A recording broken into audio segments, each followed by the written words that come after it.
I'm in charge of policing across the city of Peterborough.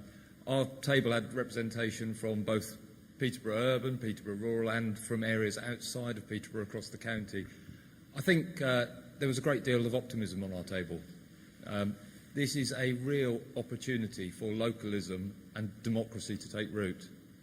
There was a passion that said the most local democracy is the most accountable, that gets the biggest buy-in. And there's an opportunity for raising money, resources, time, and actually seeing results. People are disengaged from politics because they don't see it making a difference to their community. And I think that there were examples both in Hampton and Chieveley where volunteers were being mobilised or money was being raised because it was going to make a difference locally.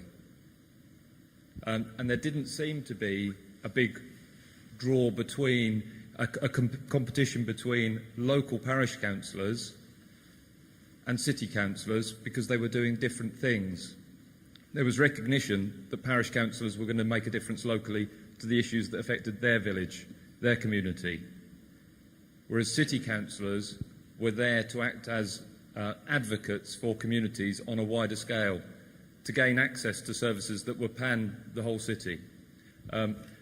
There was recognition that parish councillors have at times in the past been seen as busybodies who were interested in the detail, and I think that came from one of our speakers earlier. That people will be mobilised when they see action coming, but there was recognition that there's need for greater diversity, more young people, more women, more ethnic minorities to be represented on parish councils, and that was a clarion cry for more training, more availability so that people knew what they don't know. Okay. Thank you very much indeed for that. Go now to table 12, please. I think Roy is going to introduce it. Hi there, I'm Roy Brown from CP Learning Trust. Our golden nugget's already been covered a couple of times, and that was skills, and I think it's been covered in enough depth already. Another area we did talk about was clustering, and particularly to do with skills, and where parishes still maintain their independence but could utilise the skills that they required from clustering up with other parishes.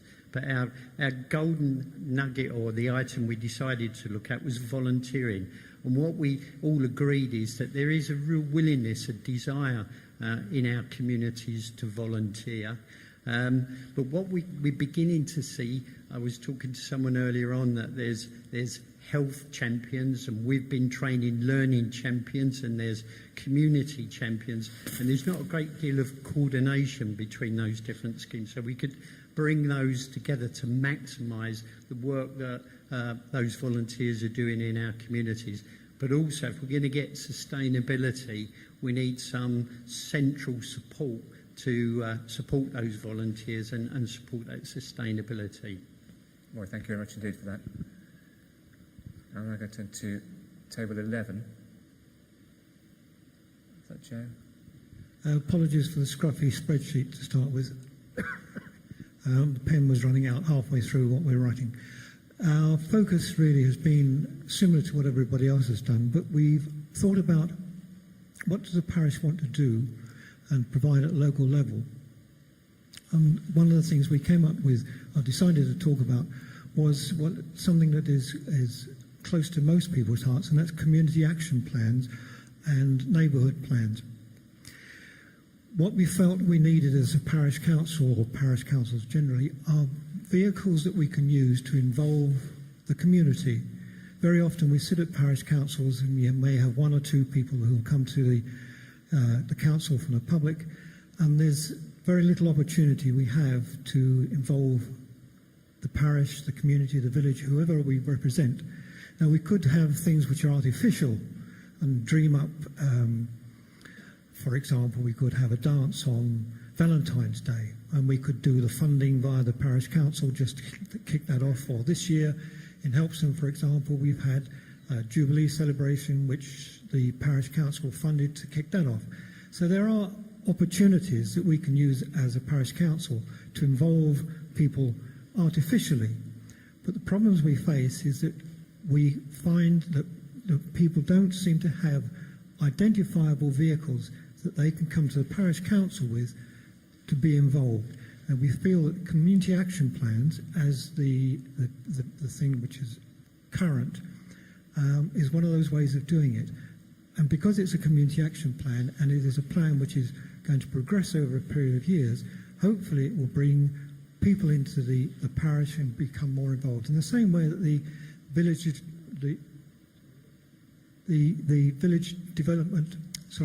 design statements did several years ago, it was something which was put together by people from the village. With community action plans, we hope that it will provide a vehicle for people to get involved.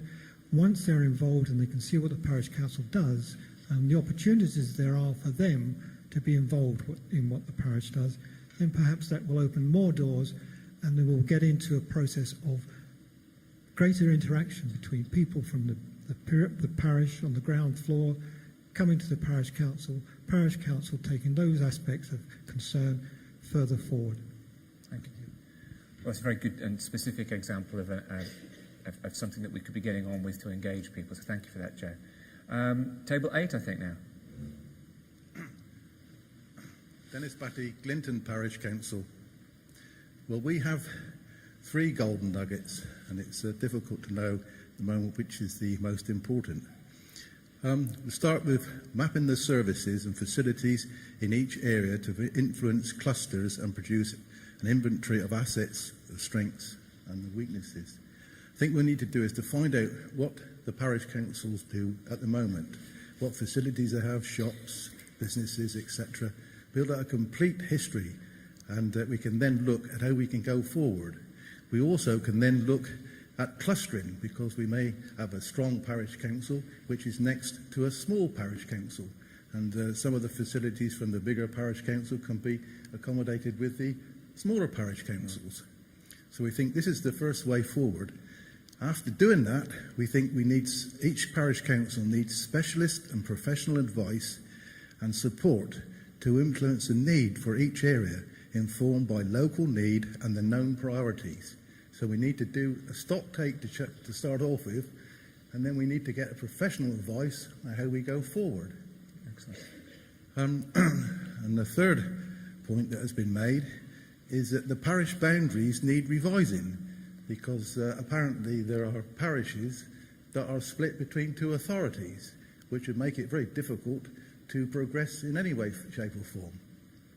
So that's basically the views of Table 8. Thank you again for that, and very helpful practical suggestions there. An awful lot of themes coming through from all of that, some very practical, some more general around skills and expertise and knowledge. But the one thing I detected all the way through was appetite.